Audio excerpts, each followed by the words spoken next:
Assalamu alaikum. Hi guys, welcome to Sunday Somali social media. How are you guys feeling? Integration TV live. I'm so excited that you guys are joining me from around the world. And guess what guys, our audience is building, so I'm gonna wait for some of you guys to join the discussion so that we can have a great conversation. You know how much I love positive Somalis around the world. So I will wait for the amazing Somalis that are inspired, intrigued, who want more things out of life to come on the line before we get started. So hi, assalamu alaikum. Welcome to Integration TV live Sunday night Somali social media. Fatima, first in, I love it. Welcome sister, where are you coming in from? I love the fact that last week we had a great conversation. You guys all checked in from around the world. I want to welcome you into my little set. I'm just, like I said, I am a mom at home with my kids, and usually we're not in the studio this time of night, so I am coming to you from my living room. So I hope you guys are welcome to join me from Melbourne, Australia. Fatima, thank you so much for checking in. Thank you for the hearts. I love it. So guys, we're going to share the video right now on the other pages where 80,000 other Somalis are alive on my other page. So let's share the video. Don't forget, if you care about the topics that matter in our community, click the share button right now at the bottom of your screen so that we can invite more Somalis who are wonderful, caring, compassionate human beings and who care about change and moving forward in life. Because that's what it's about, guys. You know all the things that are facing us in life right now. There's no need for me to share with you guys the problems in the US, the problems with the Muslim ban, with all these things that are targeting our just who we are, our identity as a culture, as a people, as a country. So it's more than ever that we come together as a community and really start thinking about what this next 5, 10, 4 years, next 4 years, hopefully not 8, but next 4 years, what it looks like for us as Somalis, and as we try to take control of our narrative, because our narrative is being told around the world every day. And if we're not doing anything about it, guess what, guys? It will continue. So I want to welcome you. It's Sunday, Somali social media. Everybody's checking in, please. You know the rules. I love to see what city you guys are checking in from. This is Somalis in North America, as I always say, because we got special issues. So check in wherever Talo you are at. Last week we had Dakota, we had Chicago, we had Tennessee. And tonight, I'm so happy we're going to have actually... We weren't able to do a live video, but he's joining us from Atlanta, Georgia via phone because he just came from the demonstrations at the airport.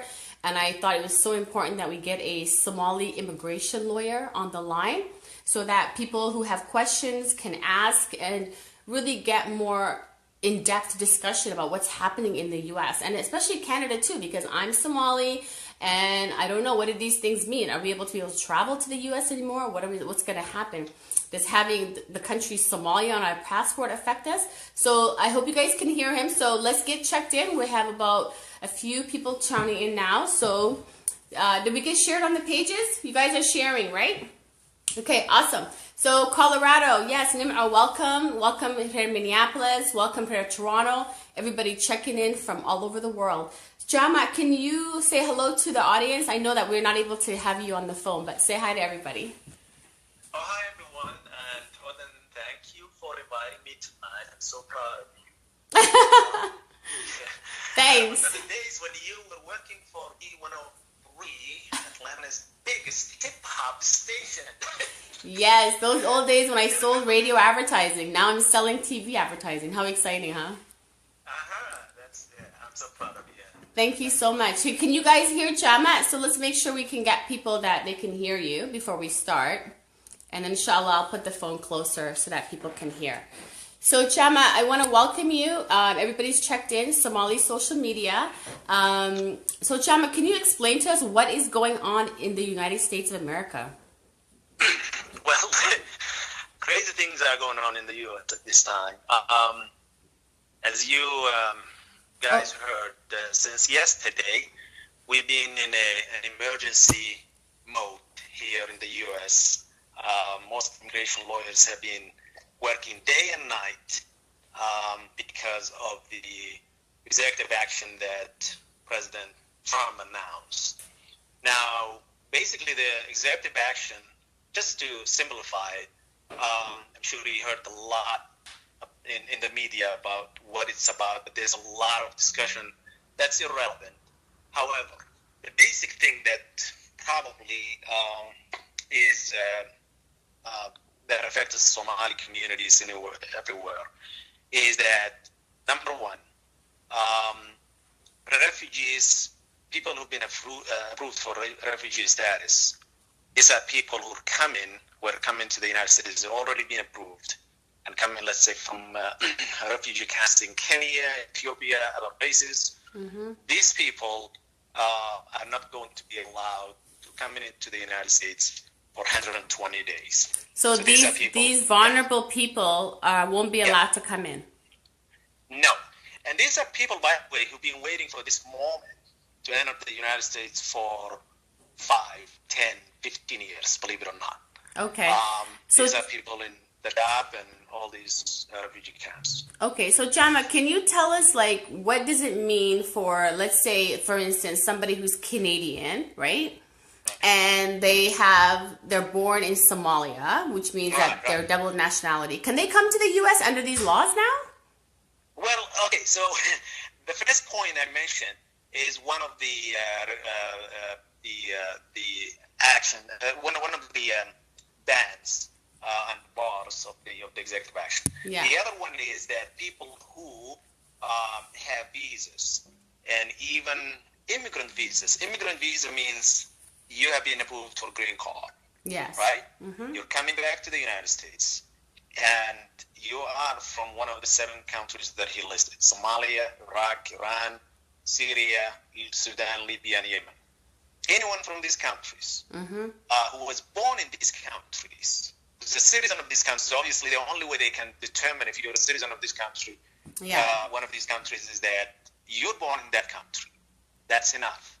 Therefore, if you're not a citizen of the United States and you were born in one of these countries, Somalia included, you are not allowed to enter the U.S.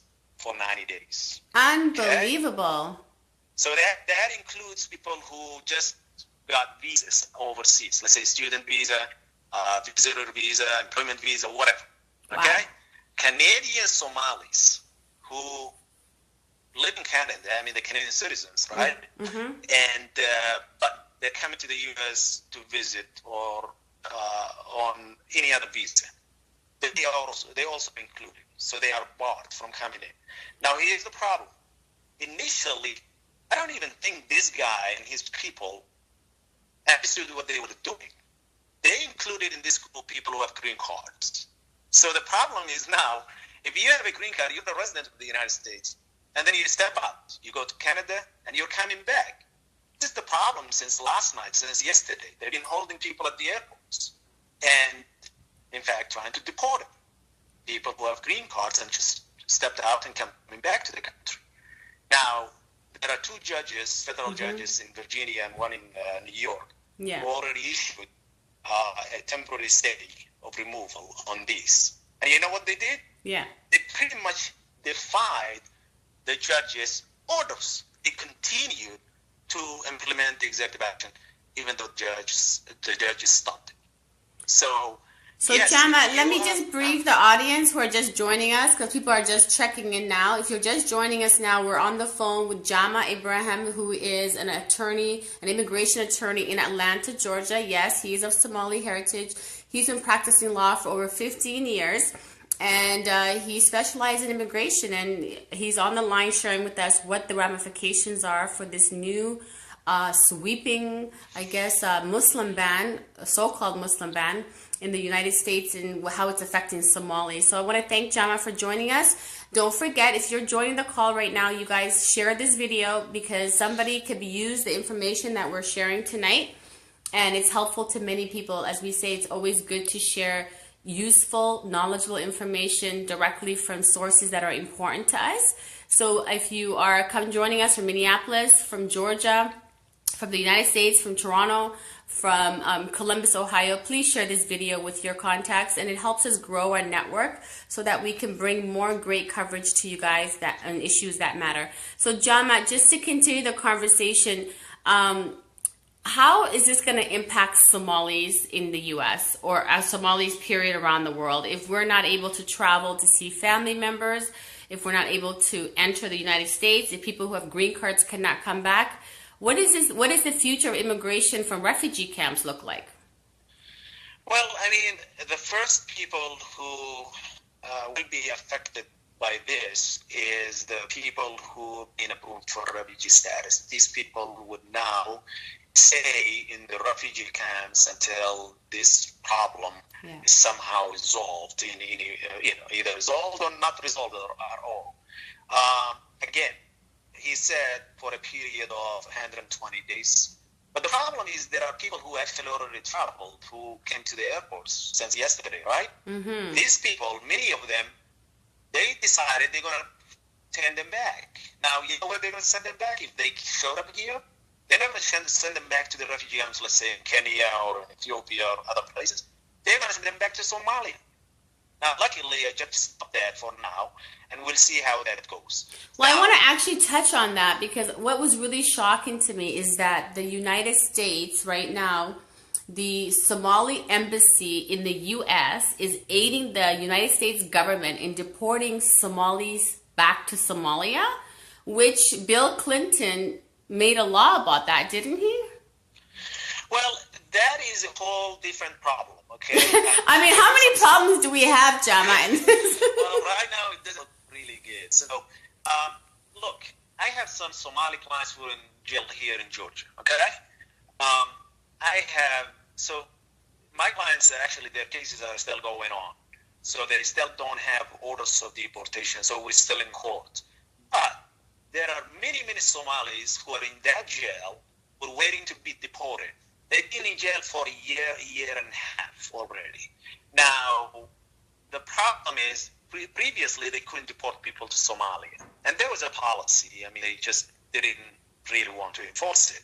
But now it looks like they could. They actually just sent back some people, I was told, last week. Yeah, 90. They basically deported 90 Somalis because they have now aid from the U.S. Embassy in Somalia, the Somali Embassy in Washington, D.C. And to be honest with you, I'm really disappointed, because, you know, for the world to claim that Somalia is the most dangerous country in the world, but they have no problem deporting people back. Are we losing some connection here? I mean, if the Somalia is not a country that's dangerous, and if it's a country that's safe, then why can't people just go back? But if the United States has declared it's not a safe place to travel for American or Canadian citizens, then why is it safe to deport back people that are refugees or to go back there? Well, I didn't speak to the ambassador. I know Ahmed Awad, who's the ambassador there, actually is a friend of mine, but I never had a chance to talk to him. But I've had other people talking to him, and he actually came to the jail here in Atlanta to visit the Somalis. Here is the situation. But I have a question, Jama. I'm sorry, just not to put you on the spot, but is it unusual for an ambassador to visit jails? The what? Is it unusual activity for an ambassador to visit jails?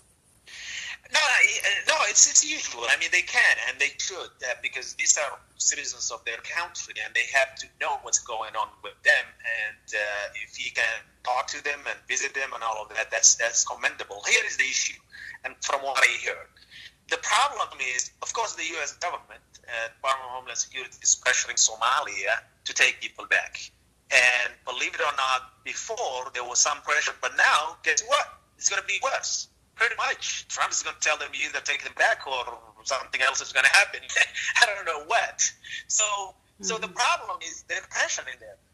What I heard is the Minister of Foreign Affairs basically agreed the U.S. government to bring Somalis back.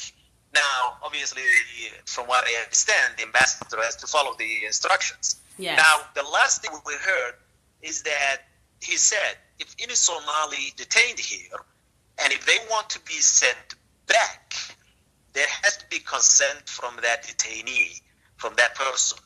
Write a letter in Somali to the embassy and say, I want to be sent back. So ICE would present that to the embassy. Now, what's going on is some of my clients, well, not my clients actually, but other people who's in jail, the officers, the immigration officers, are telling them, you have to write this letter, otherwise we'll put you in jail, we'll charge you with a crime or something. I mean, literally, that's what they told them. So they're threatening these kids, mostly young men, to write these letters to the embassy so they can be deported, so they can deport them. So that's another whole different problem. My goodness, our problems are just getting bigger and bigger. So you're basically telling us that one side we have Somalis that are being deported to a country that's supposedly the most dangerous country in the world, number one. To the US. This is unusual to me. I mean, I just don't get the foreign policy in the United States that they've declared this country the most dangerous country in the world. And yet it's okay to deport people that are coming to the border seeking asylum or trying to get into the country to have a better life and saying, no, we're going to take you back to Mogadishu or whatever they're going to drop them off at. Oh, yeah. That's just another whole issue. But let's deal with the Muslim ban for now. So what advice do you want to share with Canadians and North Americans and Somalis around the world for their safety and their travel? Do you recommend them to not travel in the next 90 days? No, here's the deal. There are two different groups, right? I mentioned the people who have green cards, right? Who are coming back to the country. But there is another group. And the other group is the people who were given visas at the embassies. Let's say students or people on TN visas from Canada and other temporary visas. Those people, if they're not here and they don't allow them in, even if they have the visa, they can't travel now. And from what I understand, most airlines are not bringing them back. Because the airlines, now they're putting pressure on the airlines and saying, don't bring them back to the U.S. Because if the judge stopped the executive action, they can't enforce it. If they show up here, they have to let them in. Exactly. They can't defy but what, obviously they're going to tell the airlines, if you bring them back, we'll fine you. So the airlines, from what I understand, said they're not going to bring anybody to the United States. But people who have green cards, I actually tell them to come back now quickly. Okay? If you get in, you come to the U.S. and you show up at the airport, guess what? They can't send them back. Number one, there is a court order stopping that. Number two, if you're a legal permanent resident, you have rights. You can go to court. They cannot just deport you. They cannot just take away your green card without due process of the law.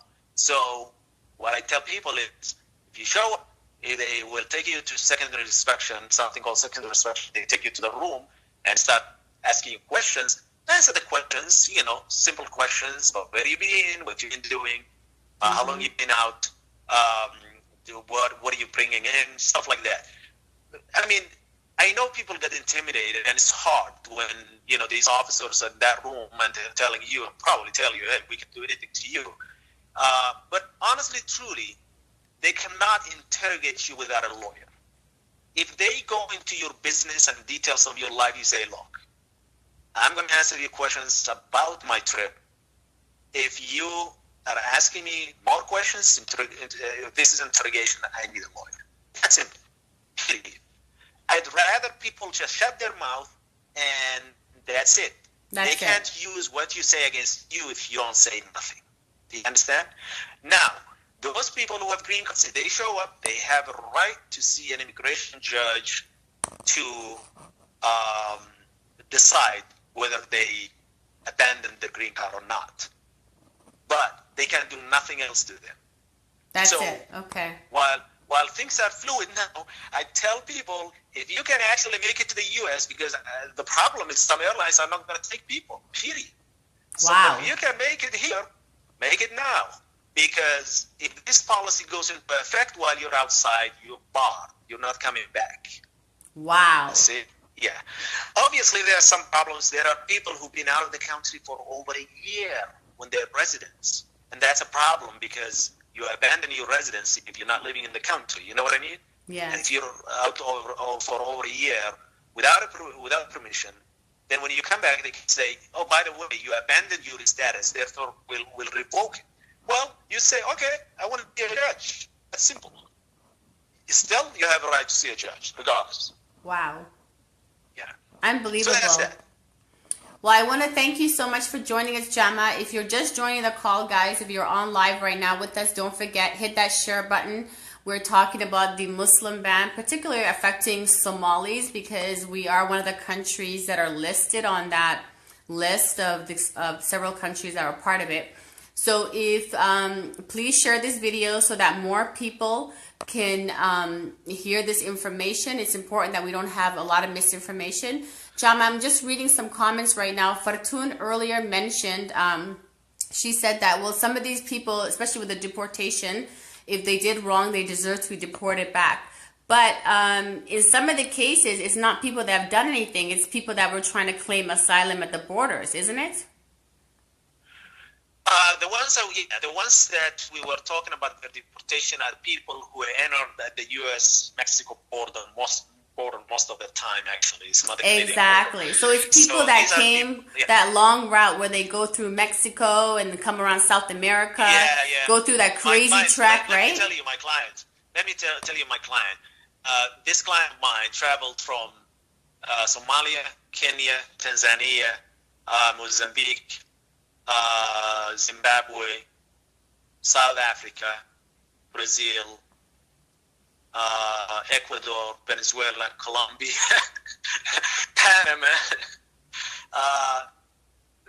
El Salvador, Guatemala, Honduras, Mexico, and finally made it to the border of the United States. So it's a long.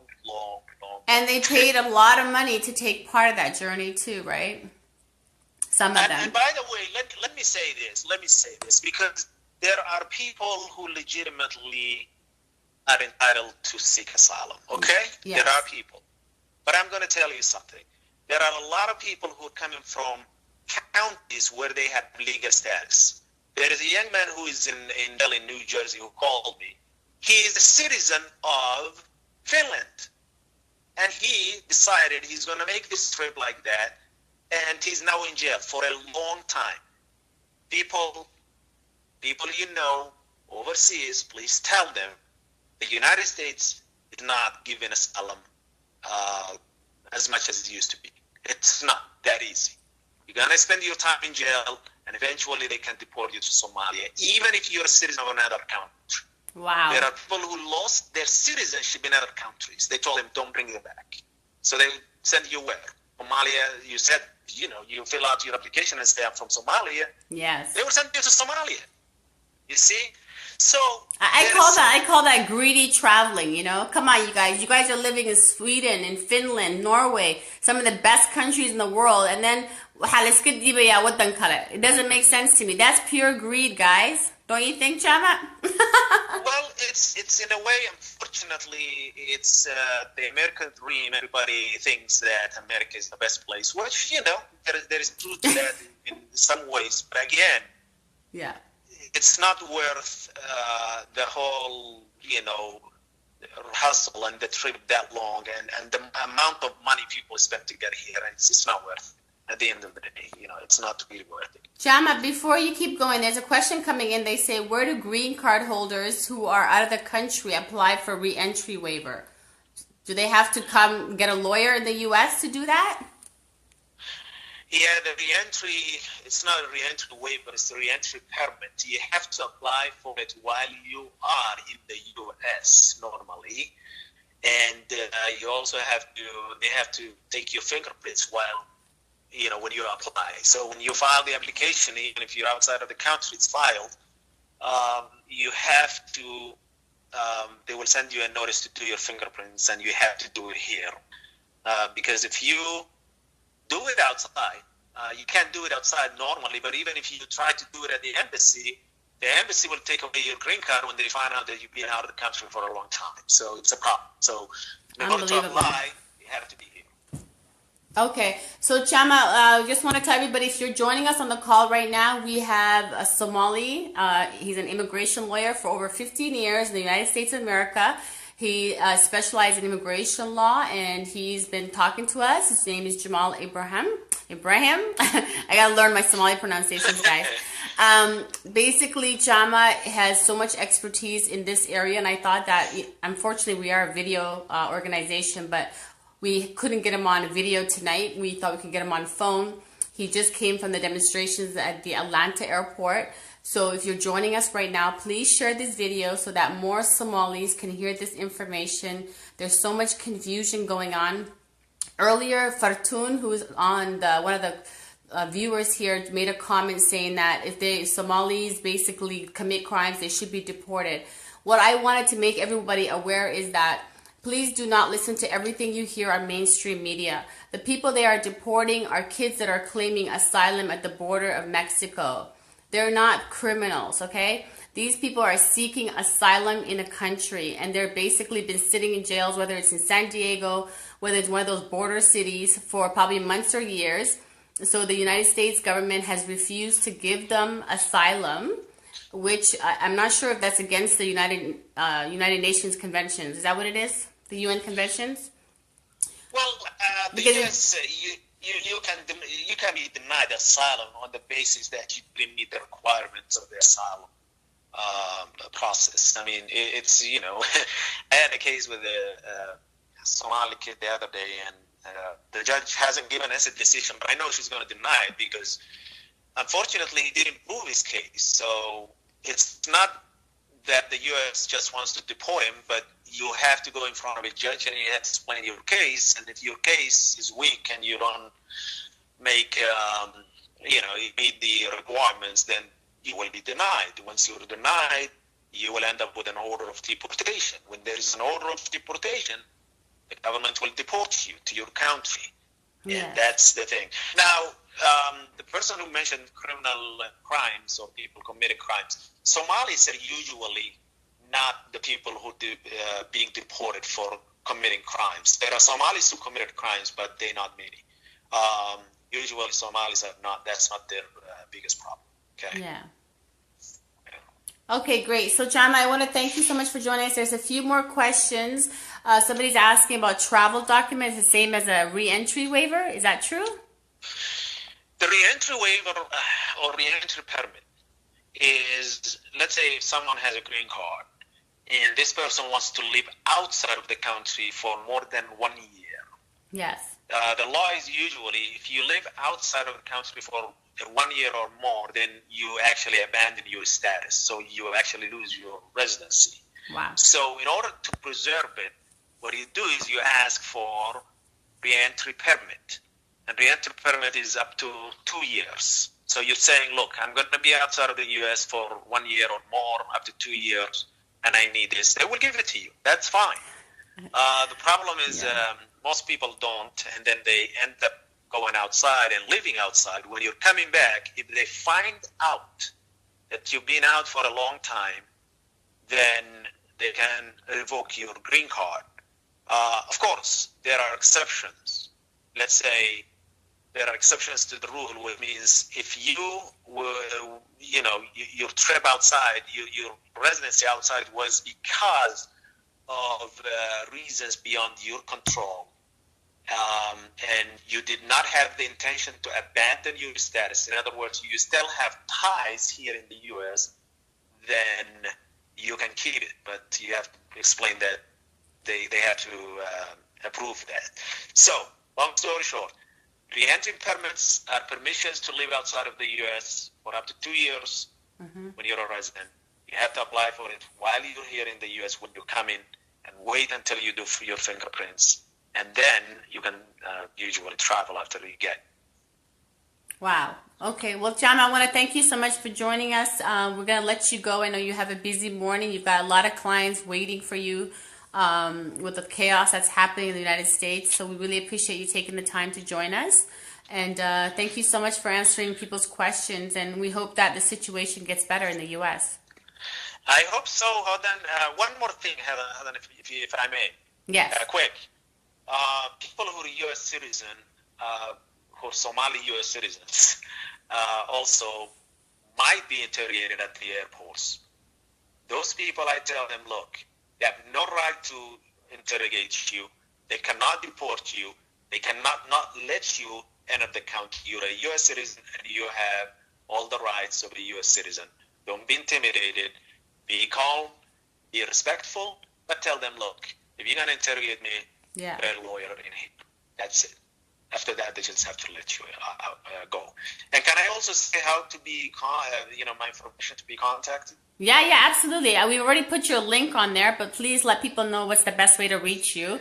It's always good to connect Somalis that are knowledgeable with each other and people that are trustworthy. So please get to know Chama. He's an amazing lawyer, 15 years experience, amazing.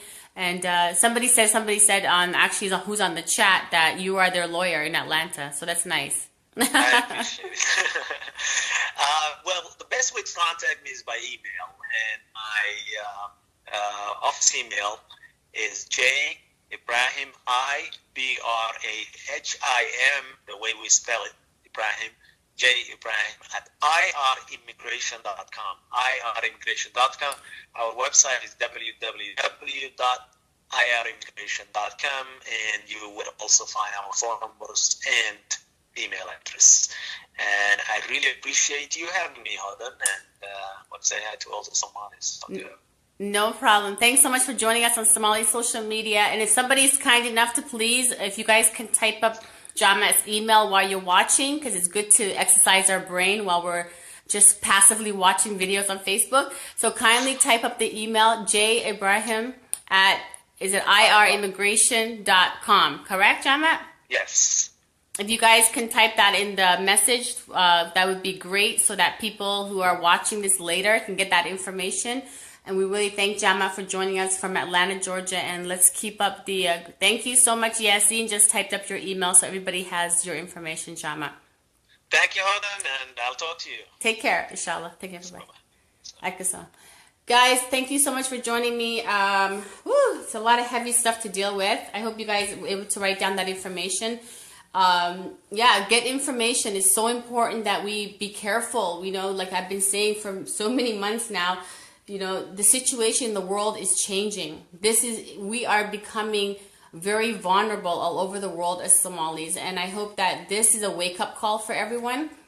I mean, today I was on Twitter, and literally I had to tune out Twitter because the stuff that's happening online is creating so much fear among everyone. I mean, there's one kid that was tweeting, hey guys, I'm from this part of Somalia, so Trump didn't mention that, therefore I'm safe.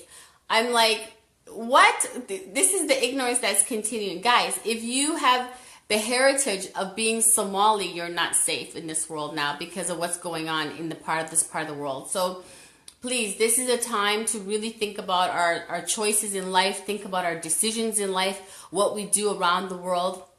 If we live outside of Somalia, and especially in North America, these are very challenging times for everyone. So it's important that, obviously, like they say, be careful, make good choices, good decisions.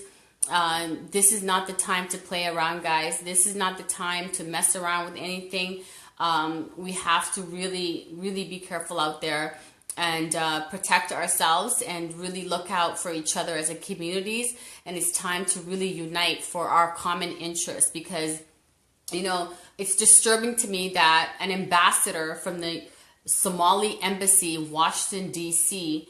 is okay to deport young Somali boys who are seeking asylum from the borders, okay?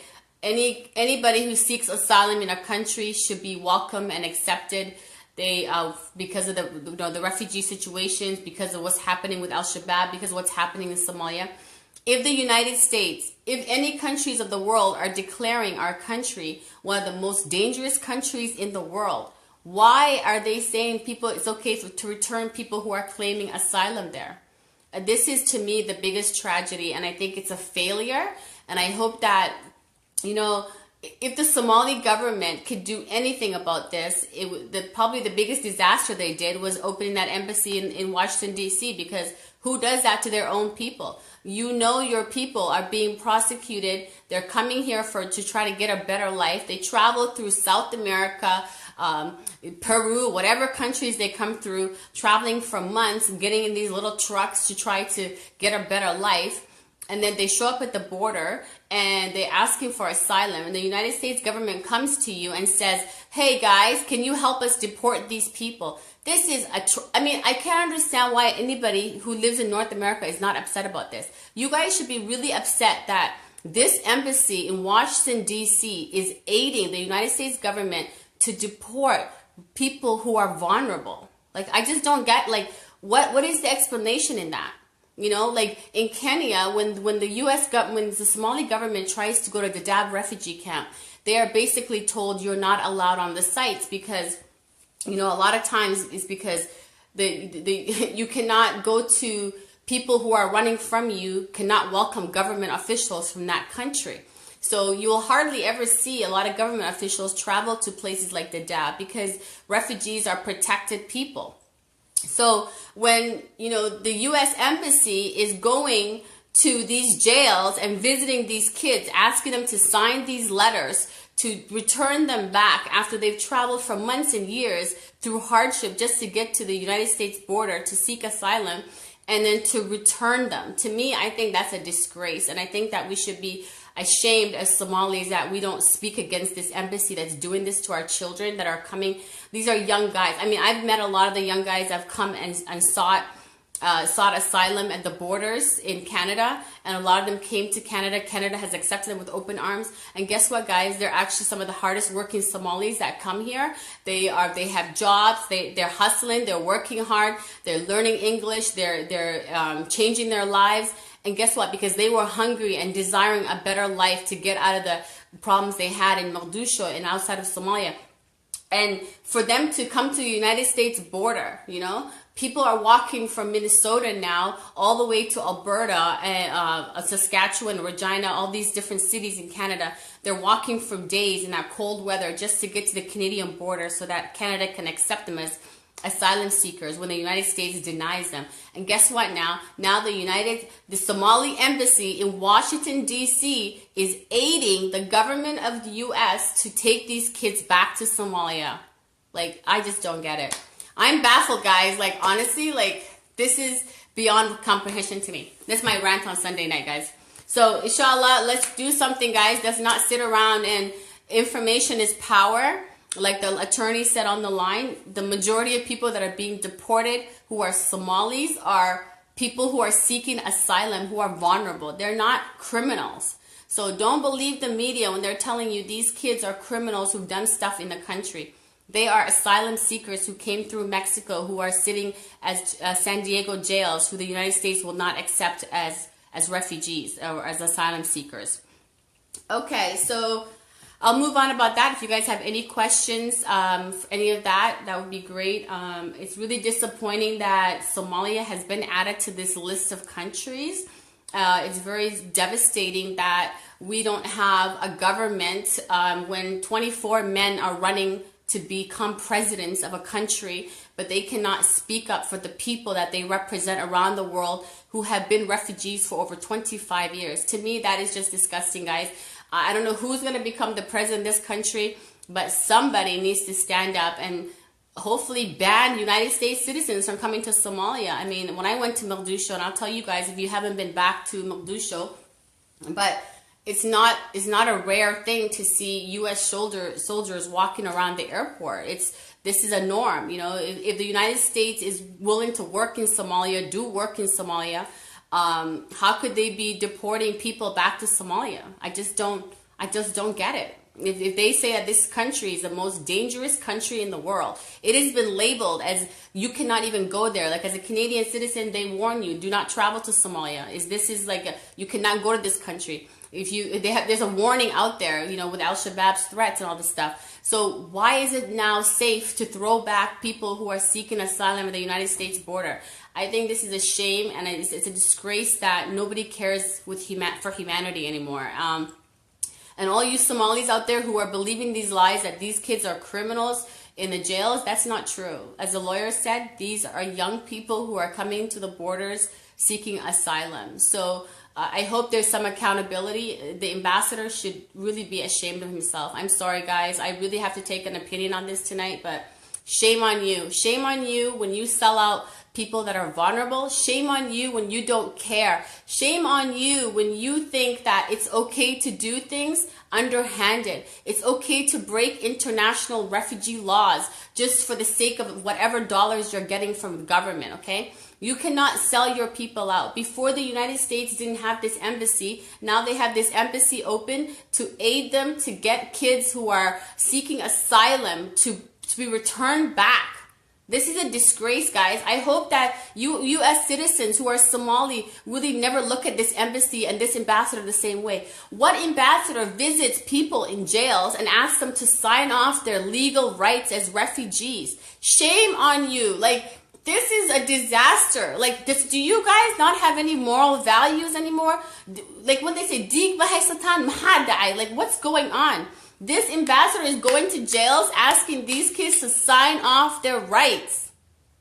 Sign off their rights. Like, does anybody understand that? I'm in shock right now. Woo! Unbelievable. Anyway, shame, shame, shame. Let's get the shame out of the way. Like I said, it's tough times now. These are not times to be looking at things from different perspectives, but we have to be careful. We have to make sure that as communities, we start uniting for our rights all over this country and all over Canada, the US, because it's going to get hard. Guess what, guys? Not only are we Muslims, but guess what? We also are people of color. We are black people. We have so much discrimination against us just on two ends, two fronts, you know? So don't take these things lightly. We will become more targets. We will be more in the news.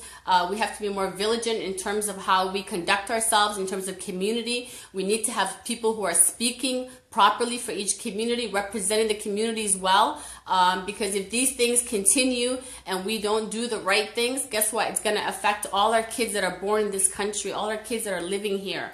I don't want my children to be scapegoated for 20, 30 years as bad apples. You know, my parents came here as refugees. Alhamdulillah, we came to Canada. We had such amazing people who welcomed us, who were kind to us, who treated us well, who helped us learn the English language, who welcomed us to their city, you know, but that's not the case anymore, okay? Refugees are not wanted, and inshallah, I pray that, you know, I pray that this is the game changer for us, that we wake up, guys. Forget about all your divisions, whatever area Somalia you're from, I don't care. You don't live in Somalia anymore. You need to start mobilizing in this part of the world. And I hope that, you know, like I said earlier, let's put some pressure on the people who are so-called making decisions for these communities in North America, because it's a disgrace what this embassy has done to these young people. I'm just shocked that no one's thinking this is normal behavior. Like, this is not normal. So let's move on, guys. I want to thank you so much. Jama is gone now. Share this video if you're joining me right now. We'll be getting off the line soon. Every Sunday is Somali social media, where we connect with Somalis around the world. We discuss topics that are important to us, trending online.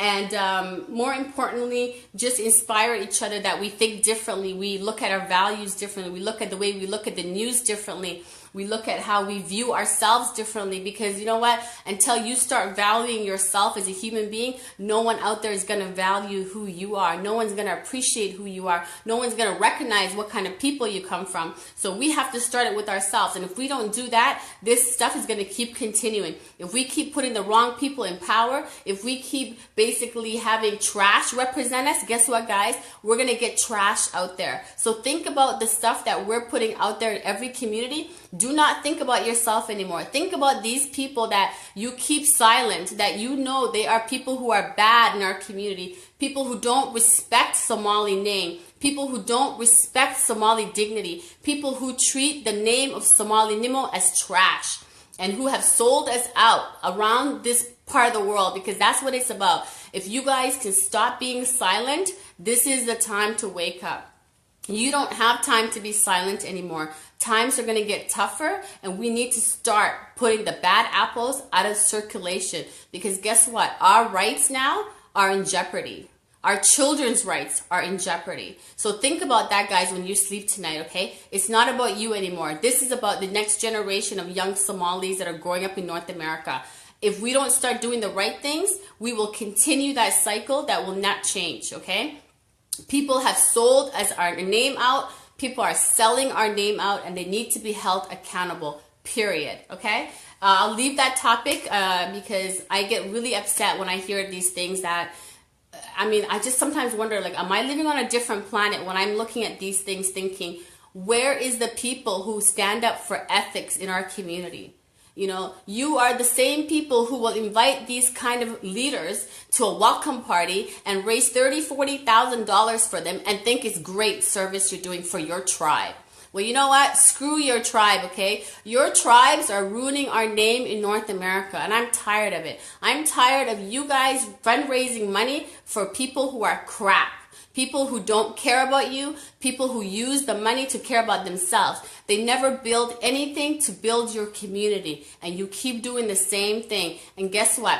Now they're using the law against you. They're being paid by people to humiliate your people, to be a middleman for your people, and you guys are just sitting around doing nothing. Wake up, Somali people. If you're listening to me on this call tonight, it's because you're here for a reason. You're here tonight because you're listening that you have rights, okay? You have dignity. You come from great people. And these people, what they're doing needs to be stopped, okay? If you cannot hold people accountable, guess what, guys? You have power. Don't give them your money. Stop donating. Stop paying for their plane tickets to travel. Stop paying for their meals, okay? Stop friggin' inviting them to your house, okay? Stop it. Your tribe is not helping you anymore, okay? Donald Trump does not give a crap about your tribe, okay? He doesn't care, okay? He knows Somali, okay? He already stated 2 years ago he will wipe Somalia off the face of the earth. You all heard that interview. And guess what, guys? He will keep his promise because he doesn't care. He doesn't care what tribe you are. And you guys will continue that same cycle in North America while you're worried about Hebel. Guess what? Donald Trump doesn't care. He's going to take all of us to the cleaners, basically, if we don't get our crap together. So, inshallah, I'm going to let you guys go. I am just pissed off right now that this embassy, what they're doing, I'm just in shock that no one has, like, I just don't get it. Like, please, don't invite me to any event where you invite corrupt people, okay? I will not ever speak at an event where there are corrupt politicians, where there are politicians who have stolen money for poor people in Somalia who can't eat today, okay? Don't invite me to be part of any event that you do where there's Somali crap politicians who don't give a crap about our people, okay? I will never speak at any of those events, and I'm tired of you Somali people in North America inviting these crappy people to our communities, okay? You failed one generation of teenagers, and guess what? Because you care about some odayo hadda, 24 of these men are running for office. One of them will be elected, okay? One of them will be elected to be the president of Somalia. And guess what? Each one of them paid $30,000 to be in that race. $30,000. Do you know where that $30,000 came from? You guys in the diaspora, you people on this call, you people who fundraise, you people who collect the money, you people who say, that's right, guys. You guys did that. And guess what? I hope that whoever gets elected is somebody who cares about these people back home, because surely enough, you diaspora do not care about the people back home, because you continue supporting the crappy politicians that continue the same dialogue every year over and over again, okay? Over and over again. I'm sorry, was there a girl in the list? I forgot. I just saw the list on Twitter today. So my humble apologies. Let's add her in too. Her $30,000 from her tribe, okay? So guys, let's think smarter, okay?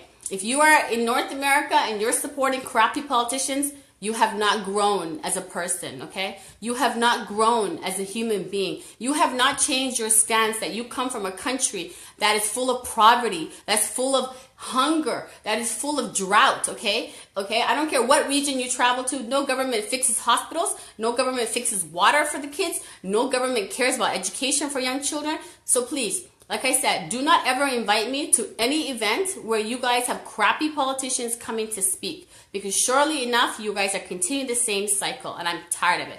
They don't care, and I hope that whoever can stand up to that embassy in the United States can get their act together and shut that office down, because what they're doing, I don't know who's funding them, but they don't care about Somali people. What ambassador goes to friggin' jails and asks people who are seeking asylum, okay, to sign off on their rights as refugees, as asylum seekers? Who does that? I don't get it. Anyways, let's go to the next topic before I get off the line. Woo! Don't forget to share this video. We can always talk, blah, blah, blah. I know you guys loving this conversation because guys, people that are passionate and talk about good things, right? But we can't all get arrested. Yeah. Hanny, thanks for the comment. Nobody's going to get arrested for anything, but we should definitely exercise our rights, you know, that we should definitely stand up for righteousness, because as Muslims, if you support khalat, if you're supporting wrong things in life, guess what, guys? That's also on your record of Dembi, okay? Anybody who's doing anything that is not righteous in life and you're supporting that, you're contributing to that cycle of life. So let's do better. Let's be better. Let's change ourselves. Let's look at things from a different perspective rather than thinking it's about me and my tribe and my people, okay? Nobody gives a crap about your tribe in this part of the world, because guess what? Donald Trump doesn't care. He does not care about your tribe. So let's go on to the next topic. Before I let you guys go, my favorite Somali social media story of the week is the young Somali girl who's all over social media looking for her father. Her father, basically, she hadn't seen her father, talk to him since 2007. And basically, he left, I guess they lost contact. She's a mother now of 2 children, and she came on Somali social media looking for her dad, asking everyone, can you help me? I'm looking for my father.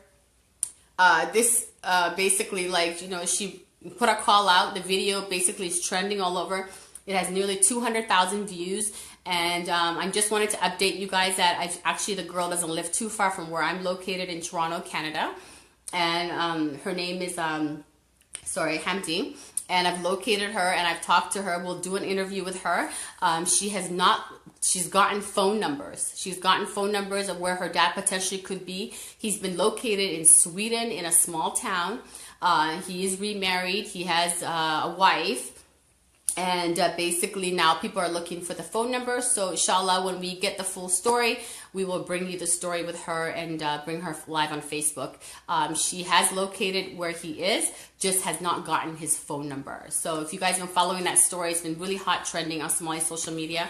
The young lady looking for her dad, which actually reminded me of funny stories, because when I put the video up, many people inbox me sharing their stories of how this is a common thing that happens in our community, which I think is another disgrace, because how do you forget your children 10, 15 years, right? But there's a guy who inboxed me telling me a story how there was a man who almost married his daughter because he didn't know that was his daughter. And I'm like, what? That was crazy. Like, how do you just like, because he didn't know this was so her, and then it turned out to be his daughter. So this is the kind of things that happen, guys. Let's do better. Next generation, this generation, keep in touch with your children, guys, okay? Let's not have people going on Twitter, social media, looking for their fathers, you know.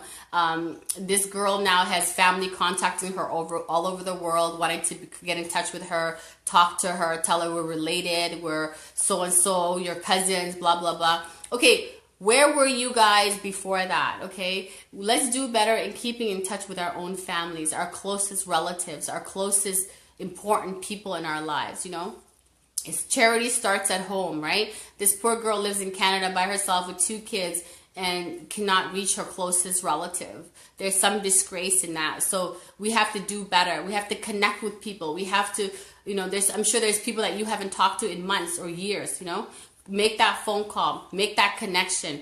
Do better. Be the person that is better than the other person, you know? Because all these things that are happening is because we're losing contact. We're losing that common bond of love and respect and kindness in our community with our own children, a lot of people. So inshallah, I pray that tonight is a wake-up call for many of you.